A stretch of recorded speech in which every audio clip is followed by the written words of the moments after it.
gentlemen, welcome once again to So Very Wrong About Games. I'm your co-host, Mark Bigney, and with me, as always, is my loyal co-host, Michael Walker. How are you doing, Walker? Really good, Mark.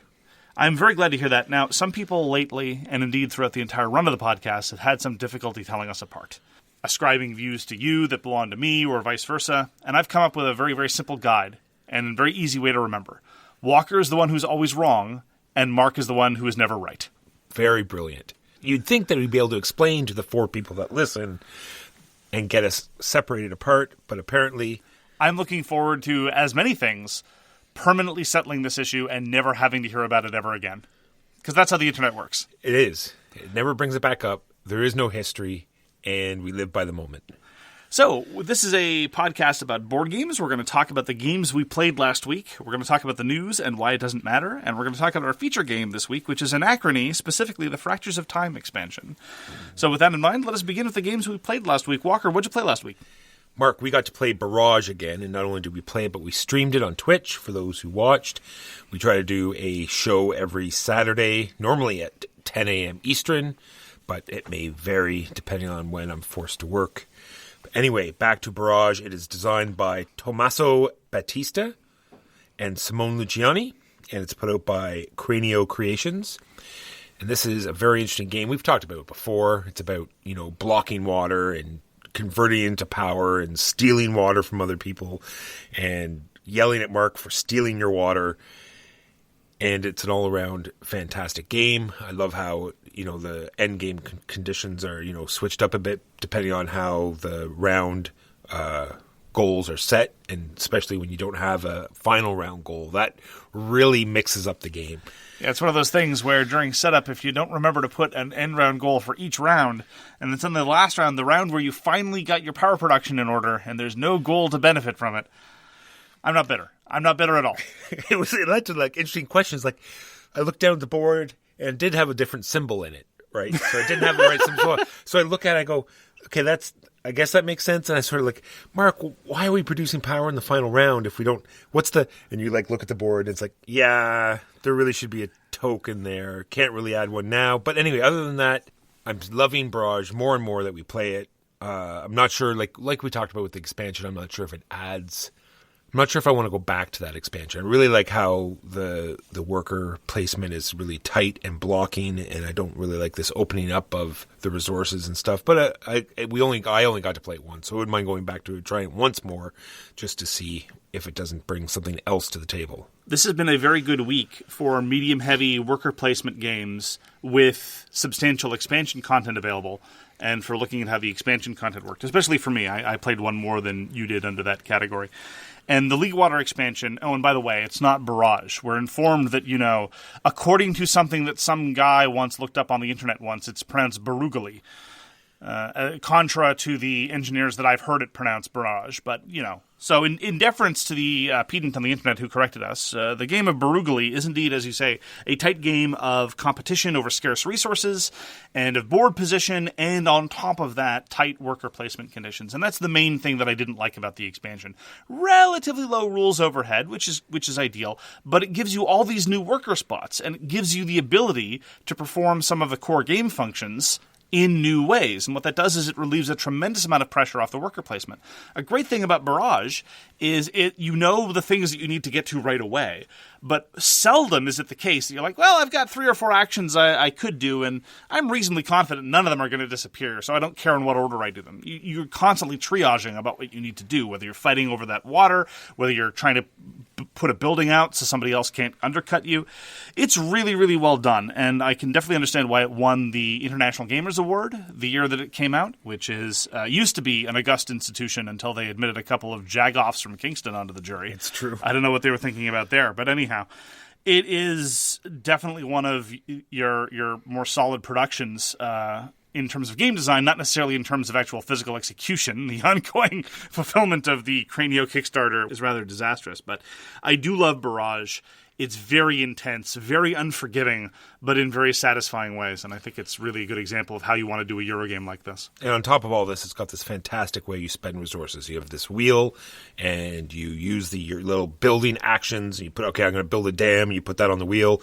You put the resources that you need to build it, and you sort of spin the wheel one place. And as you build stuff, it keeps turning, and your resources are locked in there until they spit out the other end. So you're doing all these different actions that help spin your wheel, or maybe building things you don't really need to build in order to get that wheel turned even further. And I really love that on top of everything else, because you sort of look down and, like you say, that, what actions do I need to do now? And it's like, okay, well, I want to build all of my stuff now, so that way the wheel starts turning, so that way when I start doing the false turns, then everything's turning, not just, a few things and spaced out anyway.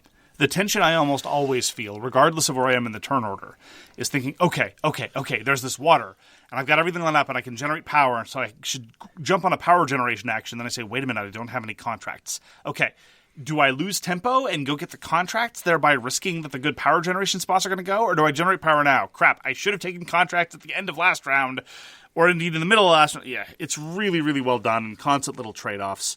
I really do appreciate it. And it's one of those games that has legs in that I'm starting to see more and more the sort of the Barugli experts, if you will, say that power generation is actually kind of secondary to racing up your income tracks, because most factions have an income track that will generate 7 points every round, and indeed when you first built it. And that's huge. But they're not entirely divorced, and this is one of the things that I appreciate about games like this, the heavier Euro games where all the things come together. Because even if you're just building the dams just 'cause, that will have an impact on the overall water supply and the overall power generation picture. Even if you forego power generation entirely, which I don't think is actually viable to forego it entirely.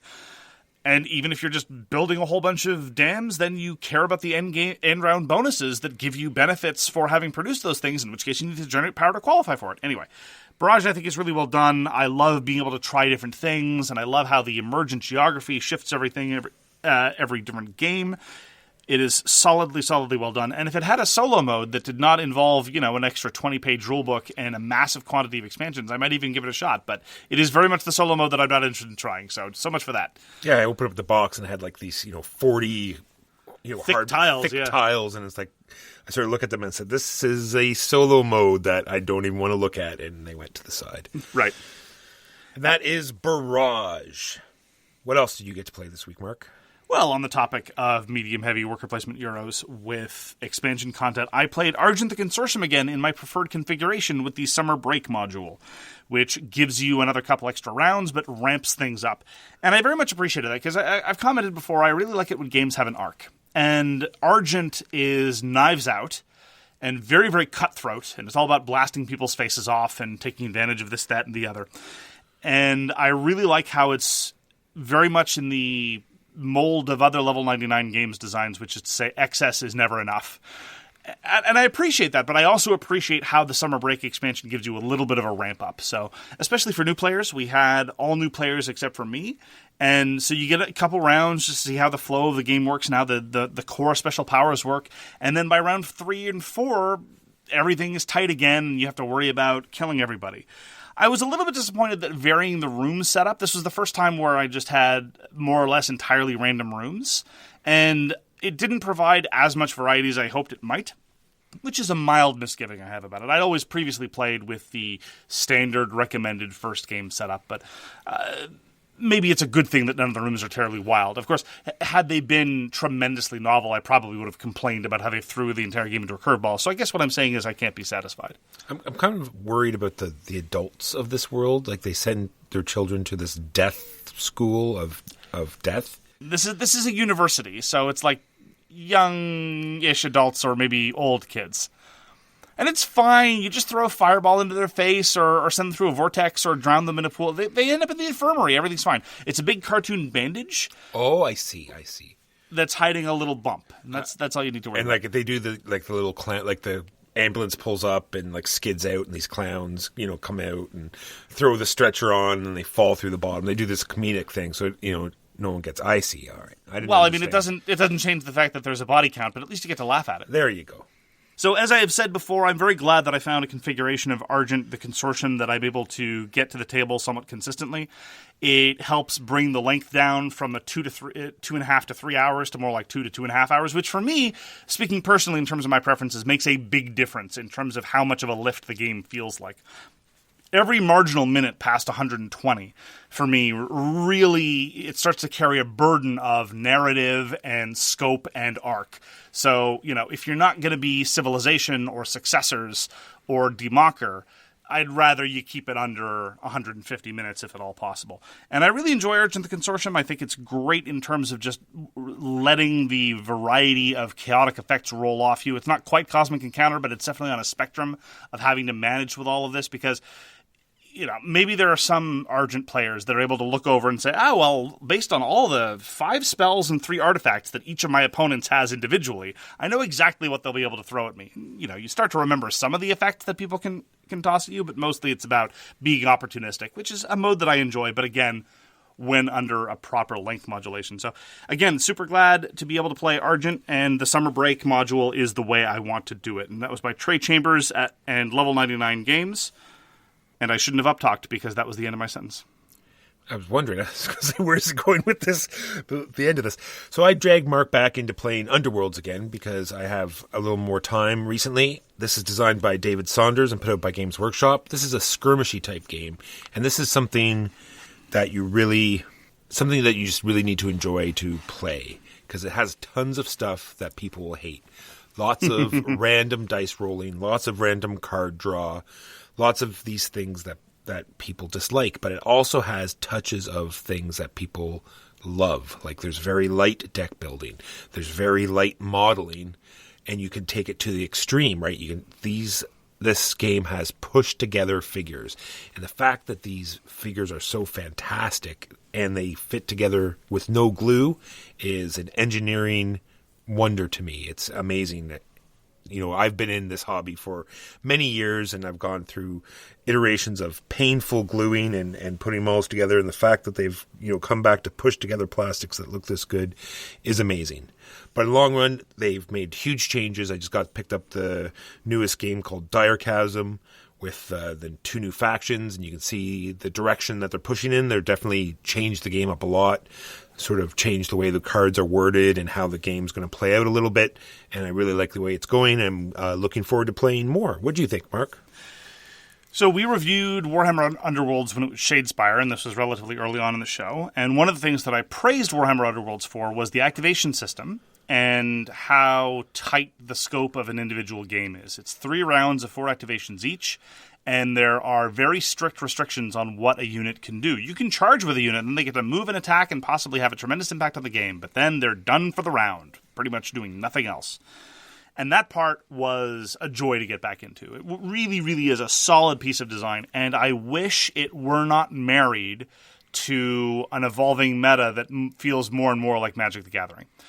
And that's not a slight on Magic or any design element of Magic. It's just, you said that there's light deck construction, and to a certain extent that's true, but if you want there to be any customization at all, what you have to do is go into this massive pool of available cards. Back when it was just Shadespire and they had a handful of factions, you could do deck construction in about 5 minutes just by thumbing through available cards and going for it.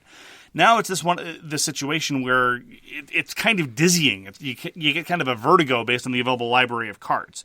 So that's one of the misgivings I have personally, because I'm not interested in getting into that level of deck construction. I do appreciate that the new factions all do come with pre-constructed decks, and that's nice. That's what I was going to talk about, because back the first 2 expansions, they came with, you got full power decks is what they call them, but your objective deck was only 9 of 12 cards, and they were weird. Yeah, and so and the ones that you did get were kind of, like you say, odd. So you did have to sort of fiddle around. But now all the factions come with full decks, full numbered out, and you can go right from there. So you don't have to do deck building, and they're not as terrible as they were in the first set. So now it's not too bad.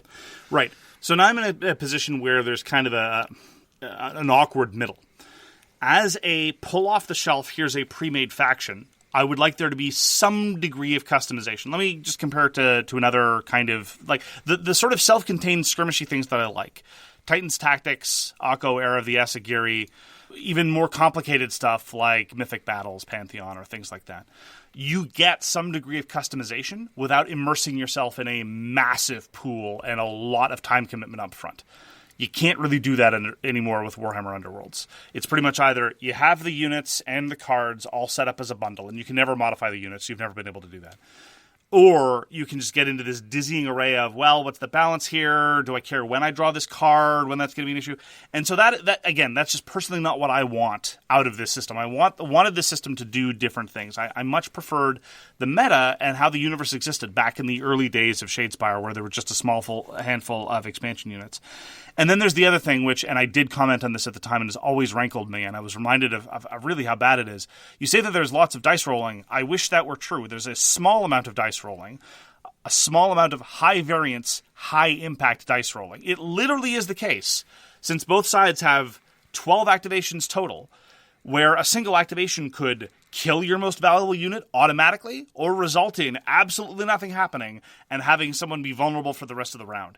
And we're talking about, 2 dice versus one other die and precious few ways to modify it. It does sort of make it a little funny, the fact that combat is the major part of the game, but you roll more dice figuring out the initiative at the beginning of a round than you do during combat. It's true. And, of course, the initiative rolls can be supremely important. Again, based on how fragile everything is. Everything is quick and visceral, but what that does is that just ups the variance.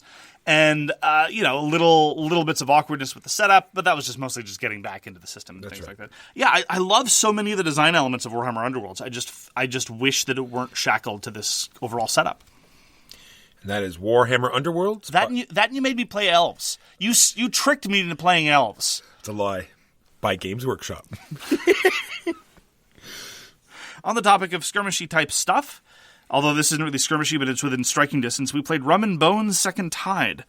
I love me some Rum and Bones. It's almost a guilty pleasure. I think it's actually better than a guilty pleasure, but it's kind of on that spectrum. It's got sort of stereotypical pirate representations, so you've got a couple of borderline ethnic stereotypes. The representation of women isn't great. That's a bit of a problem. And it really does focus on the elements of MOBA-style gameplay that I really, really like, which is you've got these different lanes, you have to know where to commit, know when to push, know when to hold back, and those are really the elements of MOBA that I really, really find fascinating. I've been reading some analyses and listening to some reviews of some other MOBA-style games, and a lot of reviewers and a lot of people really prefer the ones that abstract away the minions. I am not that person. I don't think the game should be entirely about the minions because, they're mindless. But if the minions are abstracted away, or if the minions become supremely unimportant, then I feel like you're missing a lot of what makes MOBAs really, really cool. This sort of multi-layered additional level of, honestly, strategy, of overall tempo, of the push and pull of different minion waves. So I love skirmish games, but if you're going to be a MOBA game, then, you might as well go full tilt. And Rum and Bones was one of the first major adaptations of it, and I liked the base game, and I think that Second Tide is yet better. So I, pulled out my 5 huge boxes stuffed to the gills of massive quantities of Rum and Bones stuff. And I had a great time. I really liked it. Sometimes it feels like a skirmish game. Sometimes it feels like you're managing minions. And that's the kind of balance that I want. Now, I've talked about this kind of thing a lot. And there are games, and I'll talk about later when we talk about our feature game. And there are some games that you can just pull out of the box and play without ever touching the rule book. Rum and Bones is not one of those games. There are a lot of fiddly bits. I really think it just gets better and better the more you play it. So if it was a game that your group plays a lot, I just really think it would pull out a lot more that is in Rum and Bones. I'm going to have to disagree with you there. The only thing that I have to look up is setup, because different factions have different numbers of ships. So are you a single ship fighting 2 ships? Are you a single ship fighting a single ship? 2 ships fighting 3 ships? And where do the objectives go? Past setup, I remember how to play Rum and Bones even when I haven't played for about a year, because it's incredibly simple. You activate something, you get to check a certain number of dice, and you get a certain threshold. Now, I respect the fact that it may not, for whatever reason, it may not be as easy for you to remember. I had more of a difficulty internalizing how, for example, Warhammer Underworlds works. Every time I played Warhammer Underworlds, this includes when I would play tournaments, day-long tournaments where we'd play 4 or 5 games of Warhammer Underworlds back to back. Every time I would still have to look up the setup procedure. It's like, okay, first we roll off, and then the winner gets to pick a board, and then the person who doesn't win gets a bonus for the next roll off, which determines who starts setting up the objectives. And, now, look, it doesn't take a whole lot of time, but you need the rulebook in your hand to get it done. And so faulting a game for having to look up the rule... It's not a fault, Mark. It's just that type of game. I'm not saying it's bad or good. I'm saying there are some games that you can play right out of the box, and there's some that aren't. This is one that I feel that you normally have to go through the rule book to make sure you get all the finer points in. I will like say, when the Leviathan comes out, or how many cards you get to draw, or stuff like that. I'm partially reacting to a whole bunch of criticisms that are not yours. A number of people criticize Rum and Bones for saying, and then you have to activate the minions, and it's so tedious. Like, no, there are these large areas with 6 minions in them. You pick them up and you shove them to space. It's not a huge deal. No, I definitely don't have a problem with that. Yeah. So there is a certain level of component upkeep. It's a sprawling game with huge quantities of components. But given that, I think it bears its component weight relatively well. So perhaps I'm a little hyper-defensive with respect to Rum and Bones. I will give you that. And that is Rum and Bones by CMON Games. More solid work from Michael Shinall. Next up, we're going to gush about Scapegoat again. We finally got to play it at 5 players, and we finally got to beat the Scapegoat. Yes. Although, while I was sitting here thinking about what I was going to say about Scapegoat, I got a little bit worried that it might suffer from this if the same group plays together more often. Groupthink? Then not so much groupthink as communication that new players wouldn't get. Oh, sure. Like one of these things where, I pass you a card and you look up at me, and then we both know that we're on the same team, and then we figure, you know what I mean? And if you have new players, they wouldn't catch on to that, or they'd be at a disadvantage. But still, I just love the length. I love everything about it. Scapegoat, fantastic game. So Scapegoat is a review copy we got from the designer, John Perry, and I really do think it's proving to be one of my favorite social deduction games. Perhaps even, this is high praise for me, perhaps even right up there with the Resistance. Because although, yes, you're absolutely right, there are these elements of communication that I think a certain degree of experience will get you there, there's enough card play and enough relatively transparent communication through that there's still the ability to communicate with other people. I would contrast this with, say, a trick-taking game. When people are playing trick-taking games for the first time, it's like everyone else is speaking in a foreign language. It's like, well, I love this card. Obviously, that means that I have all the other things and everyone else at the table, whether that's because of personal information or groupthink or group meta or just experience with trick-taking games. Like, well, yeah, of course. And the person who doesn't have internalized that, it's like, I don't know what you're talking about. It looked like a 9 to me. This is true. Whereas in Scapegoat, there's an element where I remember even the first turn of the first game we played where a card hit the table and I'm like, wait a minute, this might mean something. And it does seem to be that the game is tilted based on our experience in favor of the Scapegoat, but that's fine. I mean, the Resistance is heavily weighted in favor of the Spies anyway, and that's fine. Games don't have to have a 50-50 balance, especially when they give you this experience. And our experience of successfully framing that Scapegoat, it was very tense and so supremely satisfying, which is bizarre because it's an inversion of the normal group dynamics, right? There were 4 of us at the table trying to frame a single patsy. And the success of the group ganging up, it was like the joys of bullying. It was so strange. It's so true. Because normally the joy is you feel into the gun when you're the lone person. But in order to frame the Scapegoat, nobody can make a mistake. And the Scapegoat has to let their guard down. And it was joyous. I really think that John Perry is a designer to watch. He managed to evoke so much with such an economy of components and playtime. And Scapegoat is, it's the social deduction game for people who both love social deduction games and hate social deduction games. To my mind, the biggest test of how good Scapegoat is how it's going to play with 3. We haven't played with 3 yet. Mixed reports, I am very curious. And that's been our further experiences with Scapegoat. Also played more Yura Penguin. And every time I think I remember how cute it is. And then I look at the little pictures in the rulebook of the penguins playing Yura Penguin, or of the penguin proclaiming penguin, which gets me every time. And we got to whip out Chonkers McLordpants, which is the official name now of one of the penguins. Yes. A penguin so large, so in charge that the box dimensions were determined by the size of this penguin. You can see a picture of it on our Facebook group. He's there standing triumphantly, hovering above a polar bear. That might even be a little intimidated by the penguin. We're not sure. This is polar bears are very savage, but this penguin. If I were a polar bear, I wouldn't want to mess with Chonkers McLordpants. It's true. I will say this, however, and this is the reason why I bring up Yura Penguin. I think the victory conditions are even more off kilter than I initially suspected. Here's why. Because in a multiplayer game, if somebody causes the tower to collapse, the winner is whoever has the fewest cards.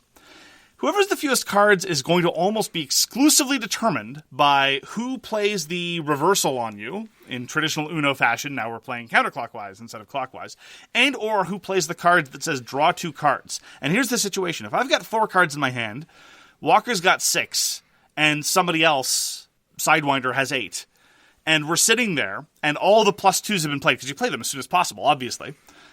If I've got the 6 cards, the only way I win is if Walker topples the tower with his 4 cards. But if I'm Sidewinder and if I get 8 cards, there's no way I can win.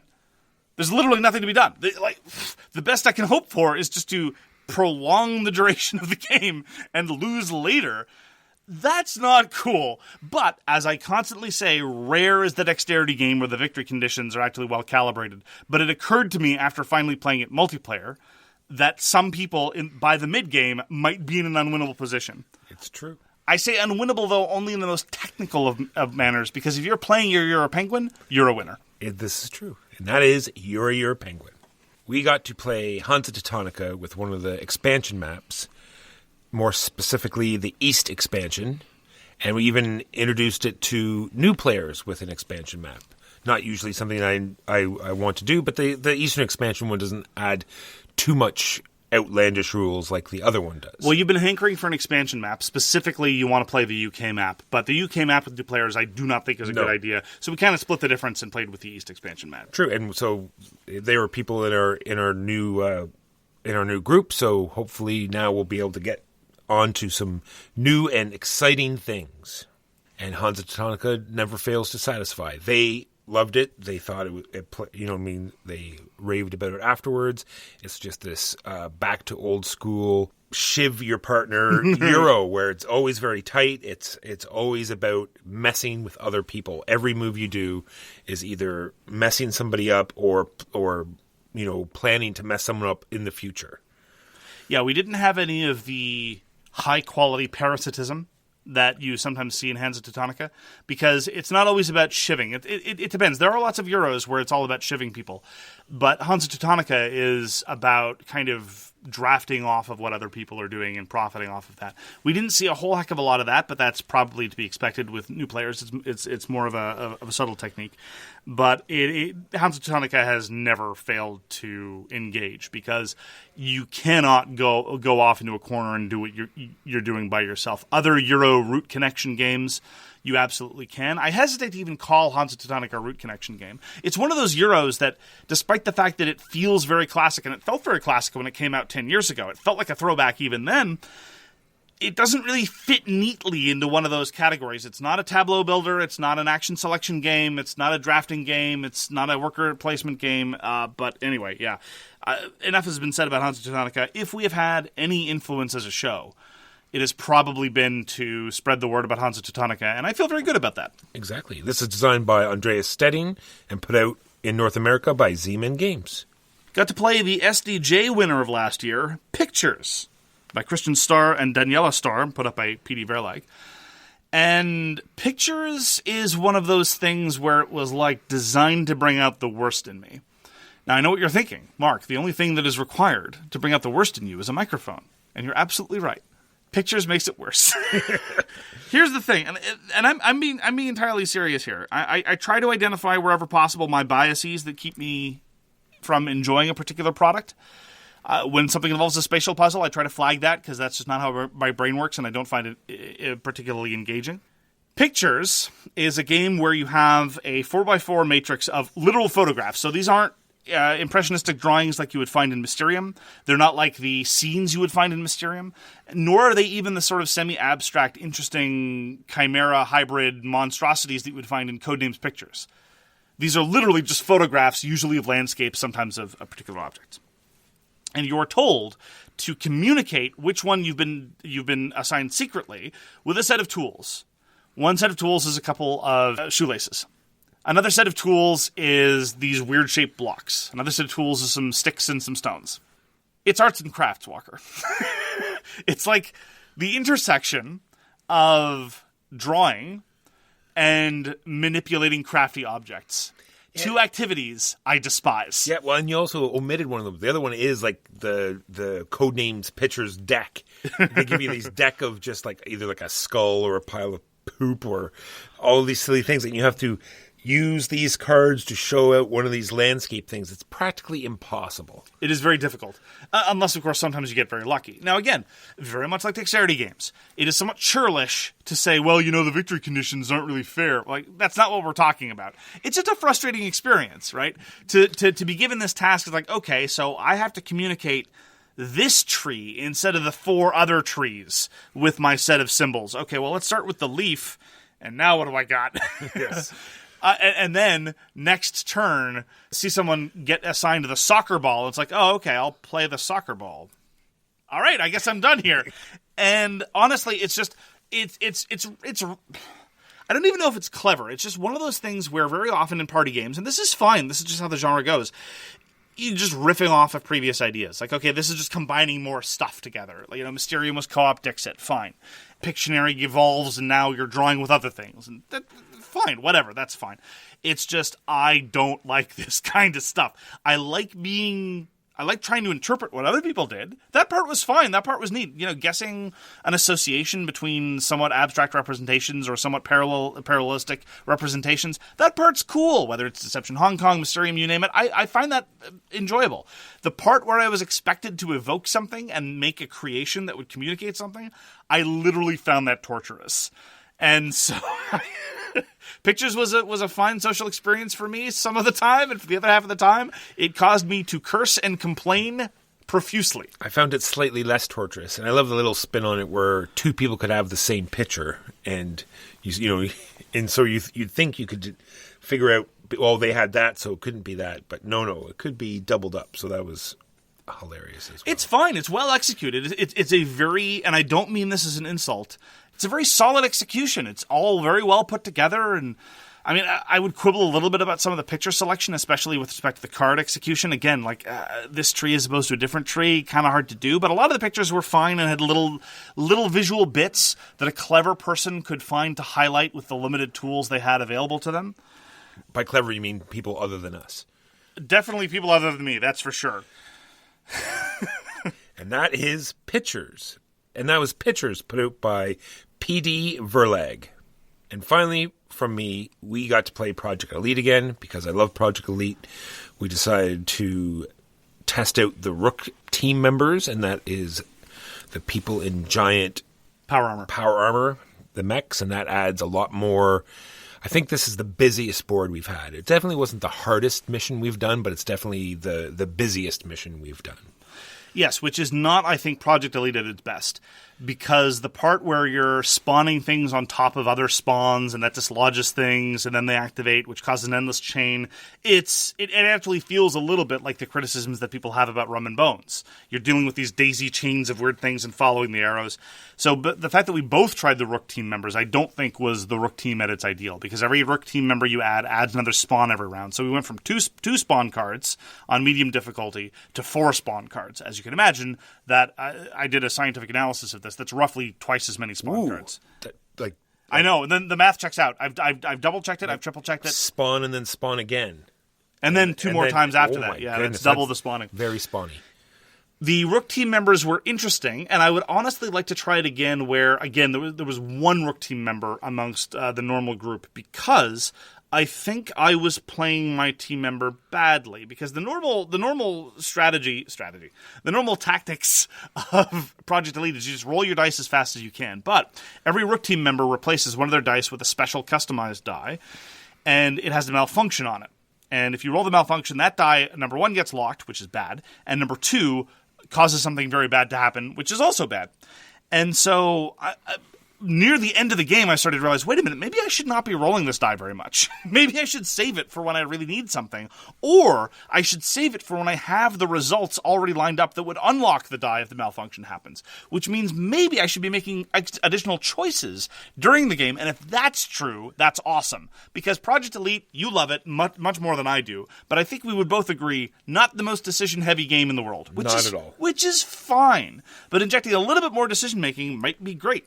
Now, they don't get items, and so that would, again, make them more of an asset in a mixed team, right? You have a couple members that desperately need items and one member that can't use items, so doesn't care. And I think that would lead to some more interesting synergy. I liked some of the design elements. It's a CMON Kickstarter project, so the balance of the characters seemed to be a little bit all over the place. But that's fine. It's a co-op game. The balance doesn't have to be very tight. I enjoy Project Elite. It's good for some, I think, relatively dumb fun, for some good tension of chucking dice. But, partially I had to deal with the frustration of the fact that, A, I chose my character poorly. I chose a character that, in order to move, you needed to have 2 move results, and in hindsight, that was a mistake. And number 2, I swear, I don't ever recall rolling as badly in that game of Project Elite as I ever have before. So, I found the Rook team intriguing. I would like to try them again under different circumstances. Yeah, super fun. Project Elite by CMON Games. I got to play more cases of Micro Macro Crime City, and oh my goodness, Walker. Micro Macro Crime City. I tried to sell this at the beginning. No, you did, and I believed you. Just wouldn't listen to me. No, I believed you. No, it's just, no. I didn't feel it, right? Because we played the one case, and my mind was kind of blown. And now I've played 3 more cases, and it's always that good. I don't like puzzles. I don't like mystery hunts. I don't like the escape rooms. I don't like the unlock games or things like that. And Micro Macro Crime City is what I want puzzles to be. It's not about, here are some sliding things, arrange them in the right way, or here's a number cipher, break this number cipher. It is literally a function of, here's a vignette, here's a crime scene, tail this guy, backtrack this person to see where they came from and try to figure out why they did what they did. And you're picking up on these little visual cues like, wait a minute, they appear to have been carrying something. This indicates that they were probably headed to or coming from this other thing. Okay, try to see if you can find this thing. And so then you do a little bit of scavenger hunting, but you get these lovely little reveals that reveal narrative and character and texture, which is what I want mysteries to look like. I want them to look like actual narratives rather than just a series of details that have been shoved together to come to a solution. Now, I'm sure there are lots of really good mystery puzzles and escape rooms that do exactly that, and I'm sure I'm selling the genre short. It's just, this is not the kind of thing that I experience very often, whether it's point-and-click adventure games or whether it's any other these types of genres. It was really, really fun. So you have these people. We played with 3. You have these 3 people leaning over a map, sometimes getting distracted by the lovely little graphical touches of things that are unrelated to the case, and then finding the culprit and hating them so much, and then saying, wait a minute, they've got a weird expression on their face. What's going on here? And then try to... Micro Macro Crime City is a joy and a triumph. This little box, packed full of character. You get 16 cases in the box. We are trying to cut down on duplications in our game collection. I'm going to go out and buy a copy. There's just no 2 ways about it. I need to have this. I want to see other people solve the cases that I've already solved. I desperately want to go through the other cases myself. Micro Macro Crime City is a delight and a triumph. I cannot recommend it highly enough. Yeah, it's a super easy setup. You put the map out, and you start, and you flip a card, and you read it, and you're going. Yes. There's none of these tokens, nothing else to worry about. That's another fantastic part about it. I did the thing, and I knew I could do the thing that we tell people never to do, which is I grabbed the box. I didn't know how to play the game. I hadn't read the rules. I just opened it up, read the rule sheet. It's like, yeah, it works how I think it does. And we were off. Wonderful. Finally, for me, I get to play Pavlov's House. Pavlov's House was put up by David Thompson and Dan Versen Games, an absolutely marvelous solitaire war game featuring a very pivotal moment during the Battle of Stalingrad. And I absolutely adore the solo game. It's probably one of my favorite solo designs from Dan Versen Games ever, and David Thompson is a marvelous designer. A lovely interplay of the tactical level decision-making about which soldier is going to man which window with which weapon, and the strategic element of how are we going to supply the beleaguered occupants of this house. And there's now a digital version. Nice. Digital version on Steam that you can get that's been put up by DVG. I got a review code from the designer. And I've been playing Pavlov's House on the Steam adaptation. And I got to tell you, it's exactly the kind of adaptation that I want. I'm not sure if it's the kind of adaptation that many people want. It's just, you have one fixed view, it's the board. And cards come out, you click on what the card wants to do, and you go. There's no zooming in and out and weird things. You get the entire perspective that you would get when actually playing the game, because that's one of the things that I find so alienating in digital adaptations, whether they're bespoke digital adaptations, or whether they're adaptations on Tabletopia, or whether they're adaptations on Tabletop Simulator, or even specific ones on Board Game Arena, I often can't get a sense of the overall picture, and scrolling around feels alienating. But this is great. I'm sure that some people would hate this sort of minimalistic graphics minimal version where you just, here is the board, and you have a hand of cards at the bottom. But it is exactly what I want. And especially for a game like this, because again, it's about having the strategic situation influence your tactical situation, and caring about the deployments, and when you need to ship ammunition because you know that there's a whole bunch of machine gunners that are coming down this lane. And anyway, I am a huge fan of Pavlov's House. If you have not tried it and you are at all interested in solitaire wargaming, I thoroughly recommend it. And if you would like to give it a chance in its digital version, you can find it on Steam. And so that is Pavlov's House by David Thompson. And those are the games that we played last week. Now on to the news and why it doesn't matter. Portal Games is coming out with Robinson Crusoe, the very big collector's edition. And they're going to be putting it on GameFound, the new sort of collection agency. It's going to be up there on March 23rd, and it's going to have a giant book, tons of missions. I think the first game only had like six different missions to do. This one is going to have like some 20-some odd things you can do. The missions already had a fair degree of variety baked into them, though. True. So this is going to have, they have another company doing miniatures for your characters, all sorts of stuff. So if you want your Robinson Crusoe big collector's edition, apparently there's going to be an upgrade pack too for people that already own it. Oh, good. They haven't really given you any insight to that yet, but that's Portal's MO. We have no idea what the Neuroshima Hex deluxe thing is going to look like. But anyway, I digress. Robinson Crusoe collector's edition coming soon to a meat locker near you. Mark, there was a game that you raced triremes around, a lightning-infested ocean. What would you call that game, Mark? I'm having a little bit of shell shock because having to explain how boats work in Civ is still giving me nightmares. Grease Lightning, Mark. I knew you would love it. Oh, man. And that is great. The only reason I'm talking about it. There is going to be a trireme boat racing game called Grease Lightning. Okay, normally we don't like it when there's game art of a character that's meant to clearly be either a celebrity or somebody involved in the dev team, but they need to make sure that one of those people looks like John Travolta. Yes, agreed. Or maybe Kaneki. I'd settle for Kaneki. I don't remember the name of the actor who played Kaneki. See, this is why I don't do good research. I don't have the cast of Grease available on it. on demand? Oh.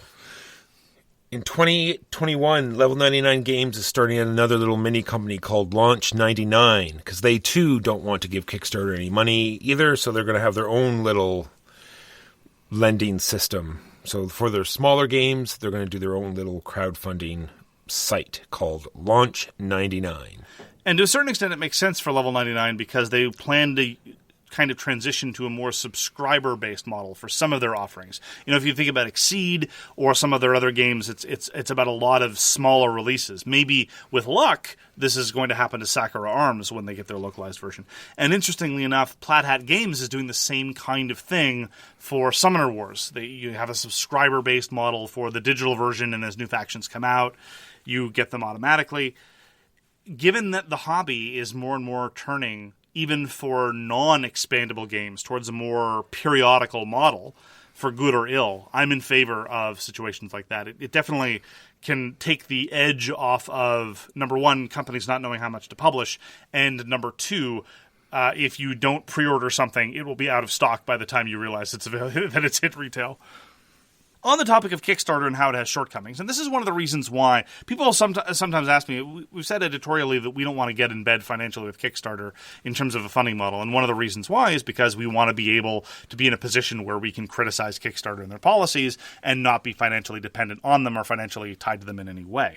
And the fallout over Tiny Epic Dungeons, I think, has really, really highlighted this, because it is increasingly obvious that in the current era that we have, whether you're in board game media or anything else, you basically have one of two options. Either you can have a heavily moderated forum or no forum at all, because the alternative of having a completely unmoderated forum is asking for trouble. And Gamelin Games had to spend a lot of time trying to disassociate themselves from a lot of people who are putting out a lot of comments on a lot of Kickstarter threads that are really, quite frankly, gross and stupid and terrible and violent and ugly. And that's basically the bed that Kickstarter has made. Kickstarter has decided that they're not going to moderate their forums, and they're not going to give the tools to project creators to moderate their forums either. And this is what you end up with. I mean, it's a shame. And look, we've been critical of moderation policies of people in the past, like Board Game Geek and other things, but it's a hard thing that is impossible to do perfectly. But it is nonetheless something that you have to do. We've been talking for months about how toxic this environment is for a lot of people. And if you're not willing to moderate your forums, you're contributing to that toxicity. I'm just not sure if the Kickstarter thing is the same sort of beast. This is, I don't know if you could just call it a place where people that have given money are allowed to say what they want because they are backers of this project, right? Because there are other forums out there, and they're sort of they welcome people to make comments. This is like, where everyone can come and make comments, so you have to be able to moderate it. I really feel that the Kickstarter thing is something different. People have decided they're going to give money, and they should have the right to say what they want. And this is their project. They've given money. I'm not saying that they should be able to say whatever they want, but that's literally just what you said. It is literally what I said, but it's I think it's a different beast is what I'm trying to get at. I hear where you're coming from, but I strongly disagree. And here's what I would say. You can give money to Board Game Geek, and they're still going to moderate you the same way that you would anywhere else.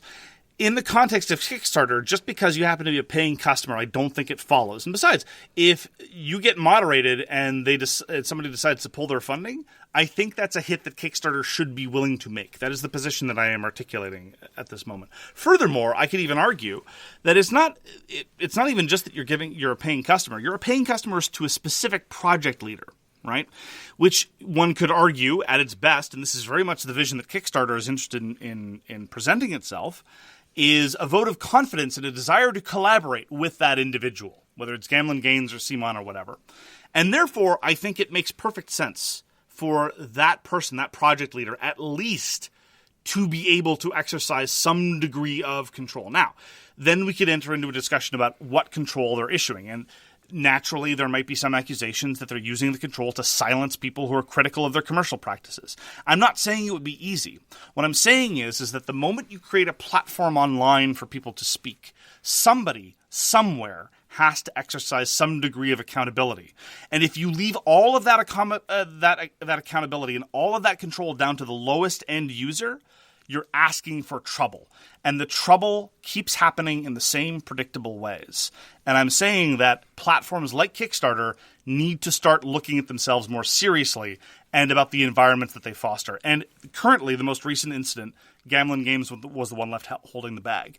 And I would even argue from a pure commercial perspective, it impedes their ability to control their brand. It impedes their ability to present themselves on the market in the way they want to when their commercial enterprise is invariably sullied by a whole bunch of jerkwads, which is a technical philosophical term, who want to talk about how they feel alienated from the hobby because they can't look at boobs 24 hours a day. It's true. When people back that project and they're excited about it and they go, okay, well, I'm going to go and talk about it, and they have to go read through all this other, and it's going to turn them off the hobby. Yeah. Anyway, so clearly we disagree about moderation policies. I don't hold the opposite position, but the opposite position needs to be spoken. Does it, though? It does. Okay. Just like on the forums. No. That is Michael Walker applauding himself because no one else will. And that is the news. And what I say doesn't matter. Now on to the feature game of the week, Anachrony. Mark, how does this fall into the timeline? So Anachrony was put up by Mindclash Games in 2017. It was their second published design after Tricarion. And Anachrony was designed by Richard Amon and Victor Peter with some development work by David Turkce, who did the solo version as well as some other assistants. And Richard Amon and Victor Peter are very much the core design elements of a lot of the Mind Clash designs. And when it launched after a successful Kickstarter, it had a whole bunch of expansions. For example, you could get it without Giant Stomping Mechs, which is a mistake. It had the Doomsday Enhancement Pack. It had the Leader Box. It had a whole bunch of different ways to do it and a whole bunch of different modules that could be grafted on. But Fractures of Time, which was released last year and which we received as a review copy from Mind Clash Games, was the first sort of big box gameplay expansion to Anachrony, and it too was designed by Richard Amon, Victor Peter, and David Turcze. Walker, why don't you give us an unhelpful summary about what one does in Anachrony? I really don't know what you do in this game, Mark, because it really doesn't tell you. It's like something big rock, something big boom.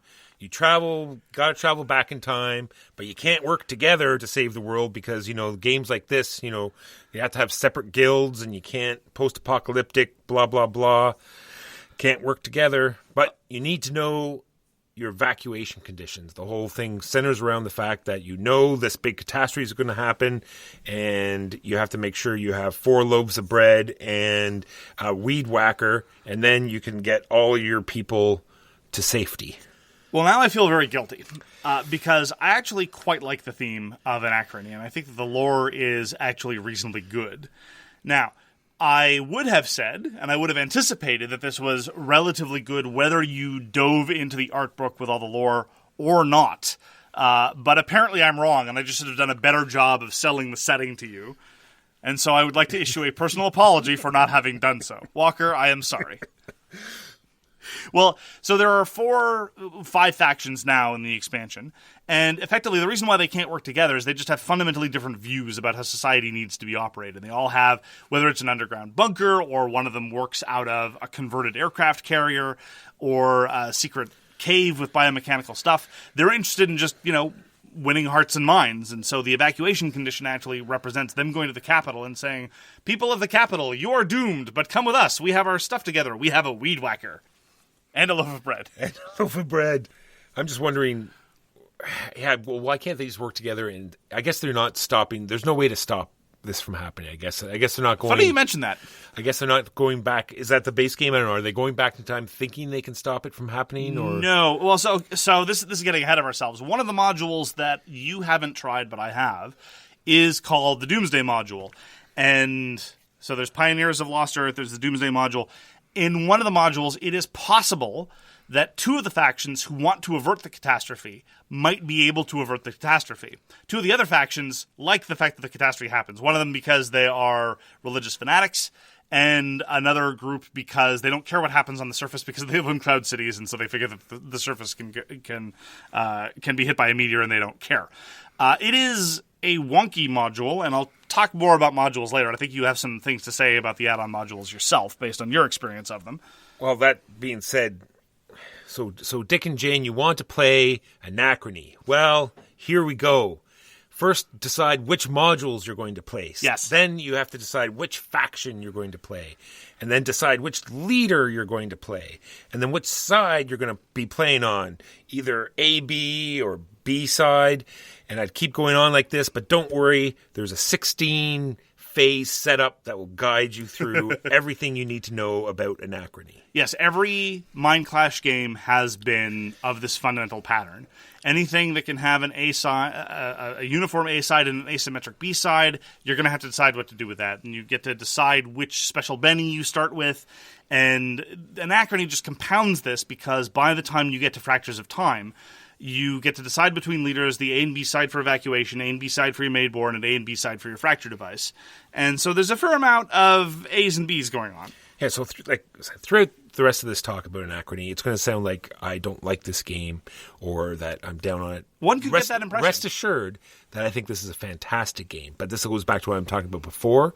I really feel, though, it's a game that you can't just pull out whenever you want to and play it. You're definitely going to need the rule book, going over quite a few fiddly bits, but I really feel that if you are looking for a game for your group, that is your game. This is your Gaia project, your Terra Mystica, your Agricola. I think you could do no wrong with Anachrony. It's got huge, I'll go on about replayability later, but overall, I think it's a great game. Let us continue. Setup is a bit of a bear. It's going to be rather extensive, and there are going to be little details that are difficult to remember that you're going to have to look up. Every round, you're going to get new buildings. and you might get new card effects if you're playing with various modules, and you're going to have to look those up, and there's unfortunately not an omnibus reference. They put out a lot of additional bells and whistles for Anachrony. Oh yeah, boy, you want tokens? Let's go tokens. We got power core tokens, glitch tokens, flux core, warp, paradox, 4 different minerals, water, 4 different workers, variable anomalies, breakthrough tiles, 5 different completely different dice that you need, path tiles, morale, time travel, victory point, and 80 different buildings. You forgot about the super project. Super projects. Oh yeah, the super project tiles. You forgot about super project. Yeah. But here's the thing. Here's what I want to... I agree with you entirely about the sprawl, about having to look all these things up. But here's one thing that I want to point out. And I was considering this, and it's actually quite salient for me. One of the things that I really like about Anachrony, I've talked about this before, is managing your workforce. It sounds dull, but I think it's really cool because you have 4, 5 with the expansion, different kinds of workers, and they do different things. Here's the striking thing about Anachrony. Players who played for the first time, players who've played several times but haven't played for a very long time, nobody ever forgets what they're called. Now, this may sound trivial, and to a certain extent it may be, but I think it's salient. Contrast this with Argent. I really like Argent. I could not tell you what the mages are called. There are blue mages. I think they're the School of Divinity. I'm not 100% sure. I'd have to go check. But in Anachrony, I remember what they're all called, and I never have any difficulty remembering what they do. Because the iconography on the board, and for what the various workers, is great. It is great, but there is a lot of it. There is a lot of it. But what I'm saying is that this is one of the things that I really like about Mind Clash designs, as compared to a Vital Lacerda design, or even sometimes something like an Alexander Pfister design. Even when there's sprawl, there's usually some notion of focus and vision that I can see there. And although Anachrony is not my favorite of their designs, and it's not even my favorite heavy worker placement kind of thing, but it doesn't ever lose sight of the forest for the trees. And one of the indications of that is in the way that there are some details that you can still grok and remember, like what all the workers are called. Again, maybe it's a trivial detail, but I think that it's telling. No, so like you said, there are 4 or 5 different workers, and it is a worker placement, and it's very tight, even with the expansion that we've been playing with recently that lets you move them around. I couldn't even think going back to the old way that would be even more, blocking. So different workers get different abilities depending on where they go. Some workers can't go to certain areas, and some workers get bonuses when they go to some areas. And I think that all works out great, in my opinion. I wish the worker placement were a little tighter. I mean, there is blocking, but it's not blocking to the same level of quality that you would see even in the other 2 worker placement games I played this week. In Argent, if somebody's standing where they are, you can try to leverage a spell to kick them out, or send a certain kind of mage to kick them out, or what have you. In Barrage, the blocking is so much tighter, and you're blocking people on a central map. Here, if I go and I build a power plant, chances are excellent that whatever power plant you want to build will probably suit your purposes just about as well. And I didn't go there to deprive you of the power plant. I just went there because I wanted the power plant. In other words, it's the standard sort of accidental blocking and worker placement that you're going to see in a lot of other Euros of this weight and lighter. Well, make sure we talk about the best part about the worker placement is that you get to put your token in a giant robot. Oh, yeah. And then place your giant robot where it's supposed to go. So all of the outside world, I guess, is nucleified, or it's an irradiated wasteland. It's a radiated wasteland, so you got to get in these safety suits to go out. But then you also have all these places that you can go within your own facility where you don't need robots. And at the beginning of the turn, you have to decide how many of these robots that you're going to need. I think that's a very interesting part of the game too. You sort of have to pre-plan, or show that which resources you're going to have to spend this turn, power up your suits, and then send them out.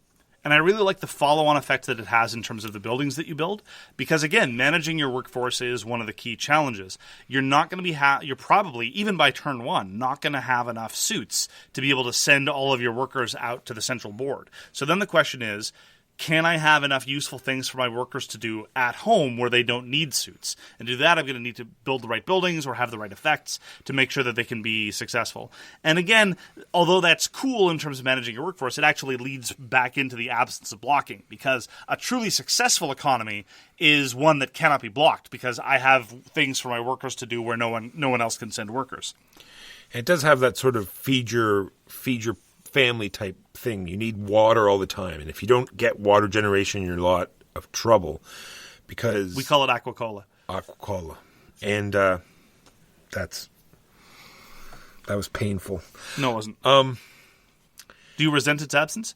There is a spot on the board that will get you 3 or 4 water, but usually to get all your workers back, you'll need more than 4 water. So therefore, it's going to take 2 workers in order to get all of your workers back. Or usually the right buildings. Or the right buildings. You know what I mean? So it's one of these things, and when you want to trade, so the value of water is like pretty well 3 for anything. You know, 3 to get the minerals you want or 3 to get a power core. So water is very important in this game, and sometimes it's a pain to get it. Or you could just decide not to focus on that. So Anachrony, it's not quite point salad, but you're definitely going to be scoring for a lot of different things. And sometimes I care very much about feeding my workers, and sometimes I just send them back to work with a slap upside the head and said, get to it, because you don't have to give them water to send them back to work. You can just lose points. But if you're getting points elsewhere from the other sources, and you have a better use for the water, or if your water supply isn't terribly good, you can just eat it. So like you said, there's lots of places to get points, and that's what I like about it, because there's some things that you can just ignore in the game. Like you said, the super projects, or you don't want to do this, you don't want to do that. If it's your first game, or you can slowly introduce yourself to some things. But there's some things that you can't ignore so much, because there are points there. Like if you want to be anywhere competitive, right, there are some things you can't ignore, because you're sort of forced to be involved in it, because of the points that you get out of it. Like the time track. This is the whole sort of premise of the game, where you're going to go back in time and borrow resources from the past, but you got to... From the future. You borrow resources from the future, but you have to go back eventually and pay them back. And that's all well and good, because it's an interesting theme, but then they penalize you for it. You have to roll some dice, and you're going to get some penalties, and then in the expansion, they do the exact same thing. You have to build this time machine. It has this very interesting blinking thing where you can move your workers to other places. But then they put in the exact same mechanism where you're penalized. Roll the dice again. Take more penalties. That's going to cost even more for you to repair stuff. So it's just adding on more stuff. I think that... So now let's talk about specifically the expansion stuff in Fractures of Time, absent the additional modules. Because there's a sub-expansion, which is Future Imperfect, which has some of the... So just Fractures of Time, which includes Future Imperfect, that's just the Fractures of Time stuff. I actually think that they improved it, because effectively the time travel in the base game feels very perfunctory, and it feels very unsatisfying. Often what I'll find myself doing, quite frankly, is I will take out a loan, not use the thing that I get from the loan, just so I can send it back through time next turn, because it's worth a lot of points. Yes, exactly. It's at least 2 points every time you do it, sometimes even more based on other circumstances. And the opportunity cost is not huge. Now, one of the opportunity costs is you get to roll the dice, which will give you some number of paradoxes. And you're right, some people are going to reliably get no paradoxes, and some people are going to reliably get 1 or 2. That's unfortunate. With the Fracture device, which doesn't allow you to move resources around, it lets you use a worker twice in the same round, which is great. Again, anything related to managing the workforce, I'm all over. I think it's really, really cool. And the Fracture device, the more you use it, the more likely you are going to get glitches, which are worth negative points, and glitches get stitches.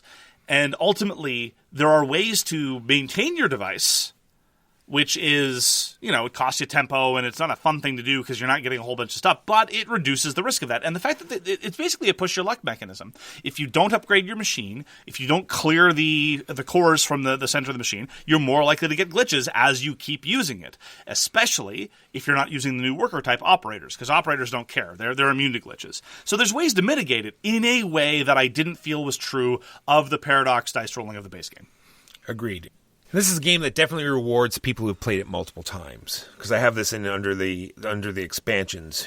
Do you know the game well? Well, introduce the expansions to your friends so you can really grind them into the dirt, right? Because it adds on a lot of extra weight to the game. It's not as though it's just more cards or more. All of these things or more and more mechanisms that are things that will help you if you incorporate all of them into the game.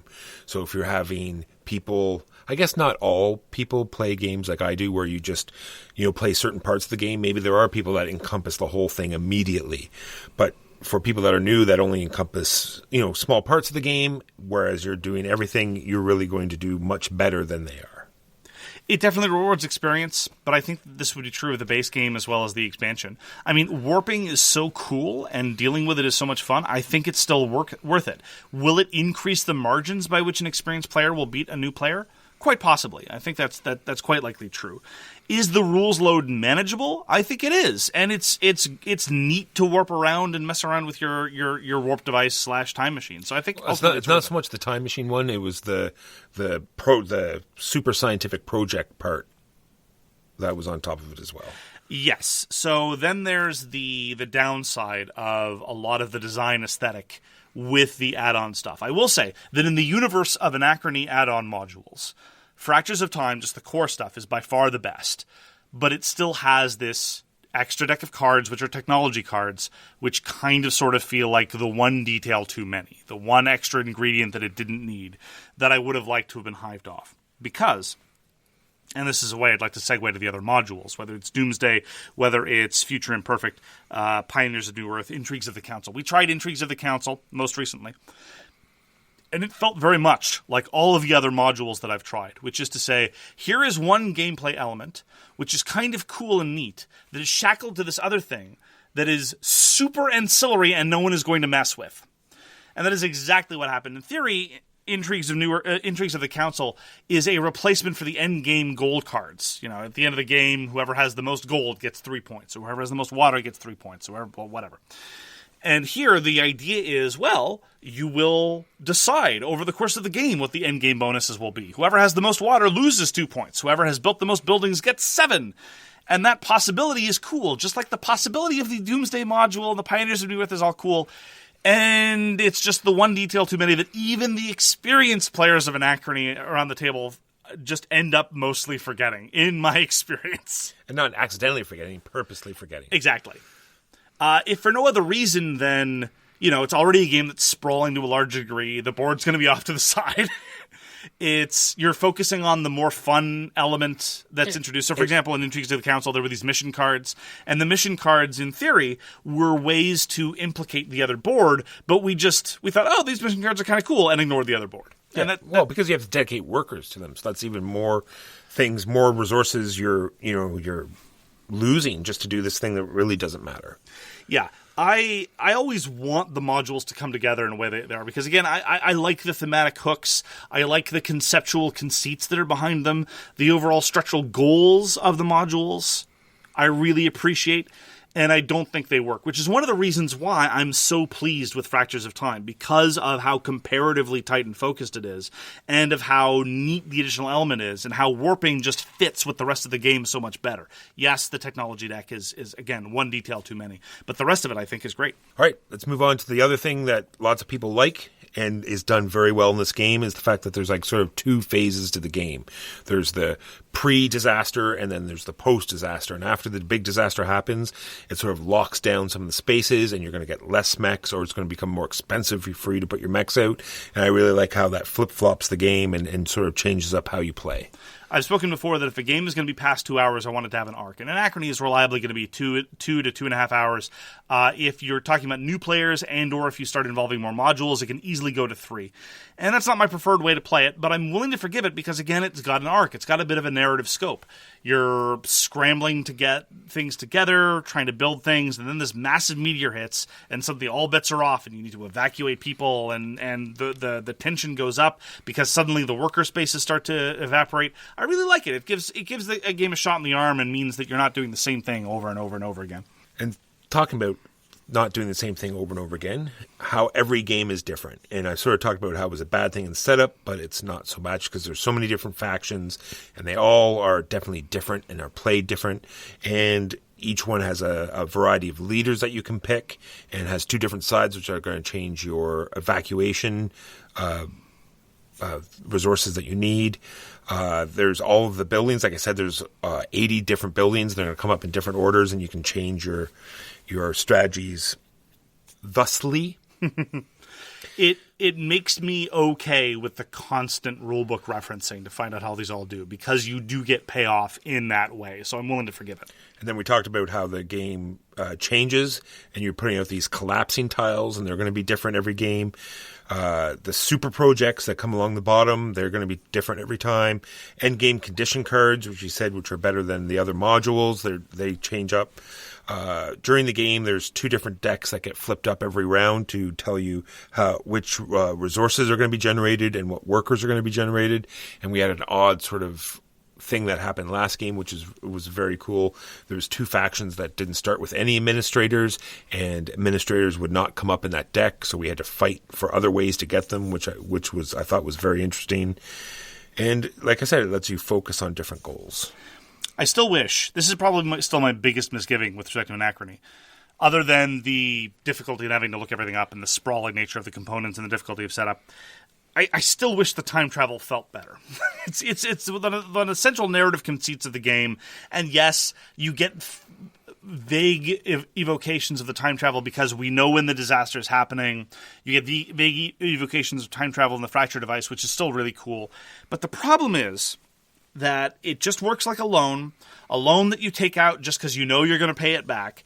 And honestly, if this were the kind of game that had serious compounding interest, if it had infrastructure, you don't really get a whole lot of infrastructure in Anachrony, which is fine. That's not a criticism of the game, but it's not like you're building up a production engine. If you were building up a production engine, that might make the loans more consequential. Getting that additional influx of resources in turn 1 will really help you down the line in turn 3, instead of just being like, oh, well, I'll get this cube this way instead of sending somebody to the mine, and I guess I'll send somebody to the mine later to pay back the thing that I could have gotten just from sending somebody to the mine. So with a slightly different economy, I think the time travel could have felt more consequential on its own terms, rather than being, oh, I'll take out this loan so I can go up a track. Yeah, if they sort of said, well, the before times, everything was prosperous and great, whereas in after times is really bad. So you can start sending stuff ahead in time, so you're preparing for the future. So like when the big accident does happen, then if you've planned well enough at the beginning, now you're going to have this influx of resources coming from the past. That would have been interesting as well. No, you're right. Eclipse did that. In first edition Eclipse, the El Dorado faction, they could send things into the future. And here in Anachrony, it would make yet more sense, because you're right, there's this artificial scarcity that gets introduced organically by virtue of the thematic events, and it would have worked thematically, it would have fit with the time travel and everything. You're right, I think that would have been good. Maybe they'll introduce a module where you can do that, and on top of that, there's an entire other chit mechanism that doesn't make any sense. More than likely, because they have to introduce 7 more types of tokens. 100%. So to sum up, I mean, we rag on Anachrony. There are a lot of evident faults. In a number of ways, it's your average, overproduced, bog-standard Euro worker placement game. But in a whole bunch of other ways, it is worthy of your time and attention. And I will say that in terms of a value proposition, I still think that Mind Clash gives you a lot of solid components for a relatively low entry point when compared to a lot of other publishers. It's not cheap by any stretch of the imagination, but when you get the stompy mechs, you know where your money went. Yeah, this is the type of game that will pay you back for the time that you put into it. It's a direct 1-to-1. The more attention you give it, the more it will pay back to you for sure. I agree. So, as I've said before, for me, the bar starts getting higher and higher as the components start to sprawl and as the playtime starts to dip in excess of 2 hours. In a universe with millions of other worker placement games, and a lot of really solid Uwe Rosenberg worker placement games that are well under 90 minutes, or sometimes even under right around 60 minutes in the case of Hallertau, I absolutely love those games. But every once in a while, I would like a sprawling, more thematic experience with the trappings of a sci-fi epic and with lovely little components, but nonetheless is just focused enough so I feel like I'm not missing the script. And for that, I will absolutely turn to Anachrony every now and then with pleasure. And I do think that my preferred version now is with Fractures of Time, despite the problems of the technology deck, no other modules involved. Do I like the fact that the other modules exist? Conceptually, maybe, but mostly it's just stuff taking up space now, because I don't think I can recommend those. But Fractures of Time, I think, is an absolutely solid expansion and serves to address some of the thematic misgivings I have with the base game. And it's just really neat to tinker with a time machine. I mean, it's hard to quibble with that. It's true. Well, thank you very much for joining us for So Very Wrong About Games. If you'd like to get in touch with us, you can reach Walker via his email, justrolledadice@gmail.com. You can reach me, Mark Bigney, on Twitter @TheGamesYouLike. For more public discussion, you can find the So Very Wrong About Games Facebook page, or you can check out our Board Game Geek Guild, which is guild number 3236, and you can find us on Patreon. We read everything you send us, and we will get back to you if we can. Thanks again very much for tuning in, and we hope to see you again soon. Peace! You've been listening to So Very Wrong About Games, produced by Michael Walker and edited by Mark Bigney. Special thanks goes to What Does It Eat for generously allowing us to use their most excellent song, FOS, as our theme. You can find them at whatdoesiteat.com. You can reach us by email at soverywrongaboutgames@gmail.com or on Twitter @SoWrongGames. Thanks very much, see you next time, and always, try to be right, but remember you are so very wrong.